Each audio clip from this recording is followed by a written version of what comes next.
Dans l'assemblée des saints, assoiffé je me tiens, que ton onction descende sur moi.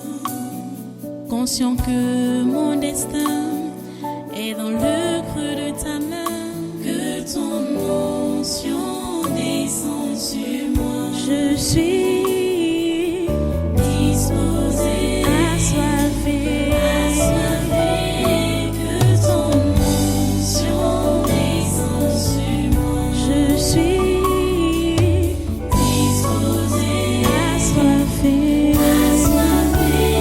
que ton onction descende sur moi.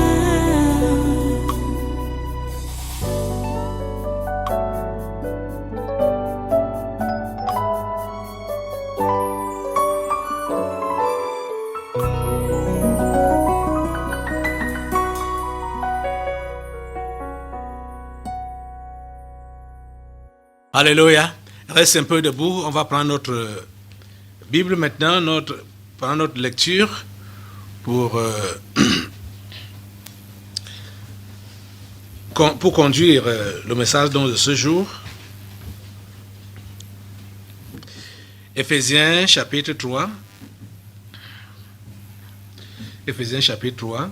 Vous savez, notre lecture est prise à partir du verset 1 jusqu'au verset 13. Mais je vais juste commencer au verset 6.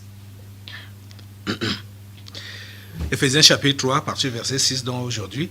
Ce mystère, c'est que les païens sont co-héritiers, forment un même corps et participent à la même promesse en Jésus-Christ par l'évangile dont j'ai été fait ministre selon le don de la grâce de Dieu qui m'a été accordé par l'efficacité de sa puissance. On lit seulement ces deux versets-là. Prions le Seigneur. Dieu Tout-Puissant, nous te remercions pour ta parole de ce jour. Nous te remercions pour ces moments et cet instant, ta parole de ce jour et de ces moments que tu nous donnes. Nous prions, Père Saint, que tu disposes nos esprits et que tu les prépares à recevoir cette parole, cette instruction et l'appliquer, la garder, la faire prospérer dans notre marche avec toi. Ô Dieu, nous comptons sur toi. Nous comptons sur toi, Seigneur, nous comptons sur toi. À toi la gloire, à toi l'honneur et la puissance, à toi la force, ô grand Dieu. Merci, Seigneur, parce que ta volonté parfaite s'accomplit dans nos vies en ce jour. Merci, ô Dieu, parce que ta volonté parfaite s'accomplit dans cette nation, dans ce continent et dans ce monde. Que ta volonté soit faite sur la terre comme au ciel. Nous nous attendons à toi, Père Saint, pour exécuter tes plans. À toi toute la gloire et tous les honneurs. Au nom puissant de Jésus, nous avons prié. Amen. Amen. Prenez place. Une fois de plus, soyez les bienvenus à ce congrès de surnaturel. Donc, ce deuxième jour du séminaire de ce mois d'août 2022. Le thème général reste le même, la délivrance des esprits familiers et de la sorcellerie. Et nous sommes en train de voir le sous-thème qui parle de l'esclave de Dieu et l'esclave de l'évangile. Donc, esclave de Dieu égale esclave de l'évangile. C'est pourquoi nous avons juste lu les deux versets là où nous avons tiré ce sous-thème-là, le verset 6 et le verset 7 de Éphésiens au chapitre 3. L'esclave de Dieu est l'esclave de l'évangile.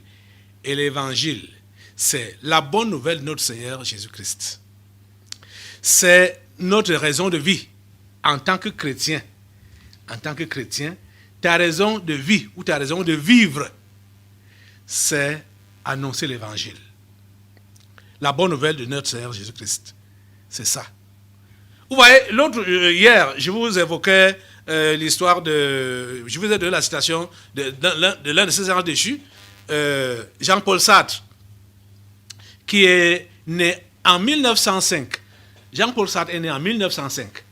Et pour ceux qui connaissent un peu l'histoire, je vous ai déjà un peu brossé l'histoire de la chrétienté, surtout l'histoire du réveil, et je vous ai fait comprendre que dans les années 1900, surtout entre 1904 et 1905, Dieu a décidé de visiter le monde entier à la fois.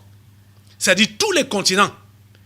Le Saint-Esprit avait disparu de l'Église depuis longtemps.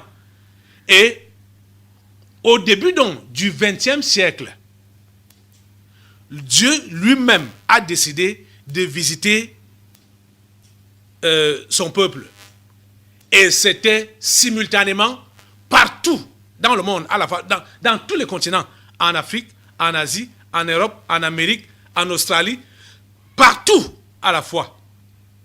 Quand les gens pouvaient se réunir comme ça pour prier, le Saint-Esprit descendait sur eux. Au point où les missionnaires qui sont des Occidentaux, dont les Européens, ne comprenaient rien de ce qui se passait. Tout à la fois, l'Esprit de Dieu est descendu pour raviver son Église. Parce que l'Église, quand il n'y a pas le Saint-Esprit dans l'Église, il n'y a pas de vie. Il n'y a pas de vie.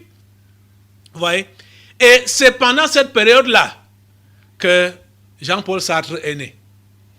Et vous comprenez donc ce qu'il prône comme philosophie ou comme doctrine, comme idéologie, l'existentialisme. L'existentialisme. Il est né en 1905. Il est reparti en 1980, ayant donc laissé derrière lui son idéologie, qui anime plusieurs aujourd'hui.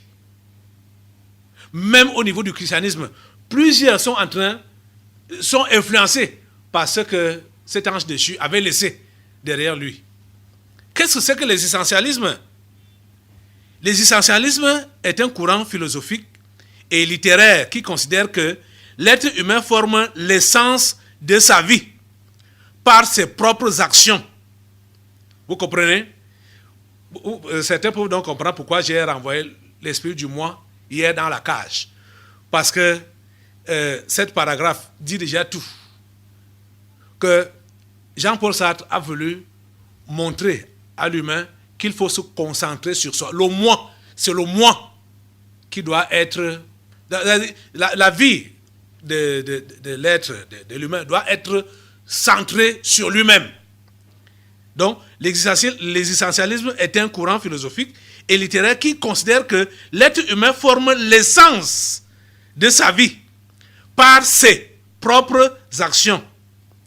Celles-ci, donc ces actions, celles-ci n'étant pas prédéterminées par des doctrines théologiques, philosophiques ou morales. L'existentialisme considère chaque individu comme un être unique, maître de ses actes, de son destin et des valeurs qu'il décide d'adopter. Donc en fait, que l'être humain est son propre Dieu. C'est comme ça que je peux vous résumer ça. Que l'existentialisme prône que l'être humain est son propre Dieu. Il existe par lui-même et doit décider de sa vie et de vivre en tout, doit tourner autour de lui-même. Donc il n'a pas besoin d'être influencé par l'extérieur, soit par une autre philosophie, soi-disant, par une autre philosophie, ou par une certaine doctrine, ou par même la théologie. C'est prétendument, bien sûr, puisque quand ils écrivent et ils enseignent, c'est pour inviter les gens à suivre leur idéologie. Pourtant, ils vont prétendre que l'être humain n'a pas besoin de suivre les théologies ou les doctrines des uns ou des autres. Il doit se faire lui-même. Il se suffit lui-même. Il est égal à lui-même. C'est juste la continuité de l'enseignement de la révolte et de la rébellion du diable. L'indépendance, c'est l'esprit d'indépendance qu'on veut juste que les simples adoptent pour ne pas se soumettre à Dieu, pour ne pas se soumettre au Tout-Puissant. C'est tout ce que ça vise. L'indépendance. L'indépendance. Vous comprenez ça? Mais ce qui me choque beaucoup, c'est que ces anges déchus savent que les vrais humains, et surtout ceux-là qui se disent enfants de Dieu, les élus de Dieu, les chrétiens, ils savent qu'ils ont une mission Ils savent, le diable et ses agents savent que tu as une mission si tu es chrétien, que tu as une mission. Tu as une mission. Tu as un travail à faire qui t'a été donné par ton Père, ton Dieu, ton Créateur. Mais toi-même, tu ignores ce que tu as comme travail. Et au lieu de t'appliquer à faire le travail pour lequel ton Père t'a sauvé et t'a établi, tu es en train plutôt de servir le diable. Et c'est pour cela qu'il pouvait dire, comme je le disais hier, je vais le réciter encore aujourd'hui, il pouvait donc dire carrément que je n'ai que mépris pour tes élus imbéciles qui ont le cœur de se réjouir quand il y a des damnés en enfer.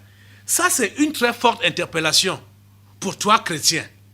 Ça doit te faire révolter. Les gens meurent et partent en enfer. Toi, tu dis que tu es chrétien et tu as le cœur seulement pour te réjouir, pour faire les ambiances. Tu es un meurtrier, tu es un irresponsable, hein? Tu es un criminel. Vous voyez? Et cet ange déchu dit donc que je n'ai que mépris en parlant à Dieu. C'est-à-dire, c'est pour insulter Dieu. Vous savez que c'est blasphémer contre Dieu. Ça ne leur dit rien, ces anges déchus.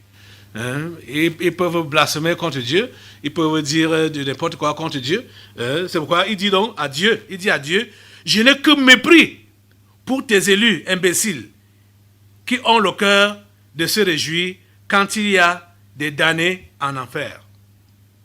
Et si vous voyez, dans quel contexte il dit ceci? Il a pris, c'est parce que c'est son livre, le diable et le bon Dieu. C'est une pièce de théâtre. C'est une pièce de théâtre. Et la dame qui dit ça, elle se dit religieuse. Et ce qu'elle dit là, c'est dans la prière qu'elle le fait. En fait, ça nous ouvre encore les yeux, pendant que je suis en train de parler, que chaque fois que vous allez voir un religieux égrener le chapelet, qu'il soit catholique, musulman ou n'importe quelle religion, il égrène son chapelet, comprenez que ce sont des incantations qu'il est en train de faire. Comprenez ça. Ce sont des incantations. Ces gens ne prient pas. Celle qui a dit ces choses, elle était à genoux. Dans la scène que vous allez voir, où cela est dit, c'était qui là? C'est Hilda qui est en train donc de faire cette prière. Ça, c'est dans la prière. Oh mon Dieu. C'est pourquoi, les amis, quand tu vis dans le péché, ne prétends pas que tu pries. Tu es en train d'insulter Dieu. Hein? Ce sont des abominations que tu es en train d'élever. Hein? Elle disait qu'elle priait. Donc elle faisait ses incantations et elle est en train d'insulter Dieu, de se moquer de Dieu et de se moquer de ses enfants dans sa soi-disant prière. Vous voyez ça? C'est terrible. C'est terrible quand on voit ça. Mais ça nous ouvre davantage les yeux. Et à toi surtout, qui ne comprends rien, que tu n'as pas besoin d'assister à une prière des religieux. Tu assistes à une prière des religieux, tu es en train de faire des incantations avec eux. Tu fais des incantations, tu participes aux incantations, tu participes aux injures qu'ils sont en train de proférer contre Dieu. C'est ça que tu es en train de faire. Parce que si vous repartez dans cette histoire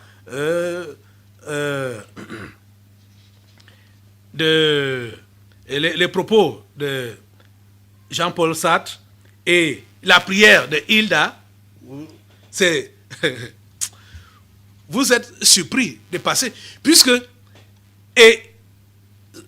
celle-ci qu'on a appelée Hilda était respectée.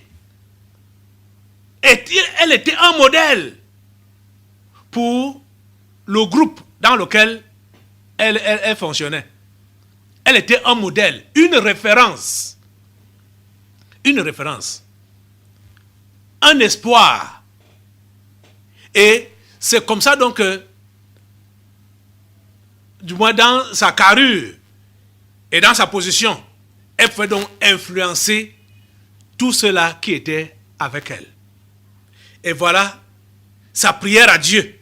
Elle dit qu'elle prie Dieu. Et voilà ce qu'elle dit à Dieu. Voilà ce qu'elle dit à Dieu. Vous voyez? Dit que je n'ai qu'un mépris pour tes élus imbéciles qui ont le cœur de se réjouir quand il y a des damnés en enfer.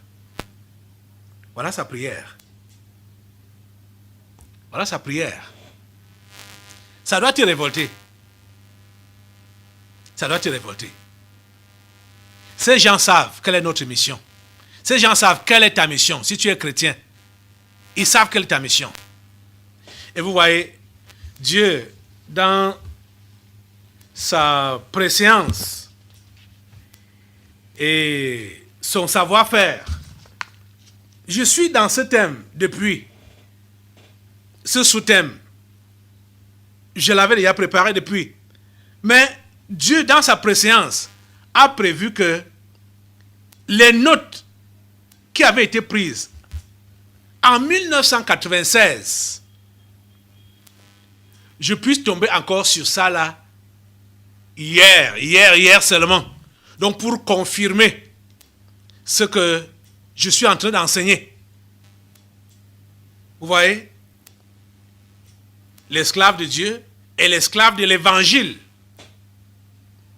Et je tombe sur ces notes que j'ai prises en 1996 sur un livre qui a été publié en 1951.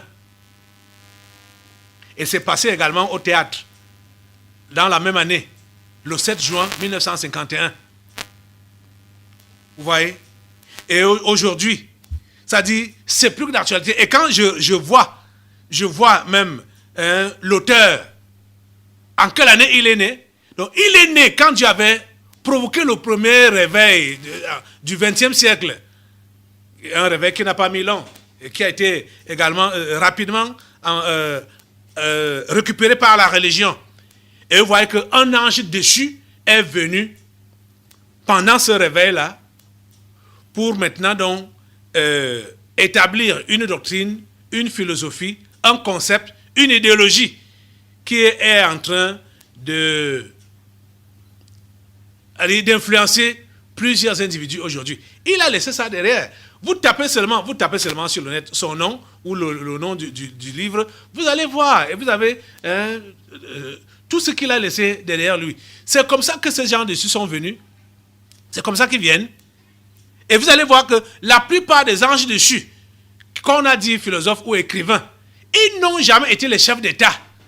Mais ils étaient juste des leaders d'opinion ou des points de vue philosophiques. Et c'est ça que les leaders politiques sont en train de suivre. C'est ça, ça dit, leurs idéologies, leurs enseignements, c'est ça que les leaders politiques sont en train de suivre. Parce que chacun a son couloir. Vous êtes en train de comprendre ça? Chacun a son couloir. Mais vous autres, vous dites que vous avez pris le couloir de la chrétienté. Pourquoi vous ne travaillez pas comme vous devrez le faire? Hein? Pourquoi vous ne faites pas votre travail? Si tu es esclave de Dieu, comprends que tu es esclave de l'évangile. Oh mon Dieu. Je vais vous faire lire certains propos de l'apôtre Paul à ce sujet. Il est réellement une référence, l'apôtre Paul, quand il s'agit de l'évangile, quand il s'agit d'un modèle. Il y a lui-même, il y a l'apôtre Paul, et il y a Jésus lui-même. Et ce sont des modèles que nous sommes appelés à suivre. Nous, aujourd'hui, ils nous servent d'exemple. Allons un peu dans Romains au chapitre 1er. Romains chapitre 1er. Romains chapitre 1er. Vous êtes là? Oh Dieu. Romains chapitre 1er. À partir du verset 8, nous lisons ceci. Je rends d'abord grâce à mon Dieu par Jésus-Christ au sujet de vous tous, de ce que votre foi est renommée dans le monde entier. Heureusement pour eux. Leur foi a été renommée dans le monde entier. Et pour vous alors? Oh mon Dieu. Qu'est-ce qui est renommé pour vous dans le monde entier? Votre froideur, votre mondanité ou votre foi? Qu'est-ce qui est renommé pour vous dans le monde entier? La foi des Romains était renommée dans le monde entier. Verset 9. Paul dit, Dieu que je sers en mon esprit dans l'évangile de son Fils. Vous comprenez? Dieu que je sers en mon esprit dans l'évangile de son Fils. On sert Dieu comment? C'est dans l'évangile, donc la bonne nouvelle de son Fils. C'est à cela que nous sommes appelés à travailler, dans l'évangile de son Fils. Dieu que je sers en mon esprit dans l'évangile de son Fils, mes témoins que je fais sans cesse mention de vous. Et il continue, on va continuer au verset 14 maintenant, et verset 15, il dit, je me dois aux Grecs et aux barbares et aux ignorants. Ainsi, j'ai un vif désir de vous annoncer aussi l'évangile à vous qui êtes à Rome. Vous voyez ce qu'il dit? Je me dois aux Grecs un devoir. Je me dois aux Grecs, aux barbares, aux savants, aux ignorants. C'est-à-dire toutes les classes sociales. Nous sommes redevables à toutes les classes sociales pour leur annoncer l'évangile de notre Seigneur Jésus-Christ. Nous sommes redevables. Nous avons une dette. Je veux que tu puisses comprendre ça. Que tu as une dette. Et il faut que tu saches que tu es appelé à payer cette dette.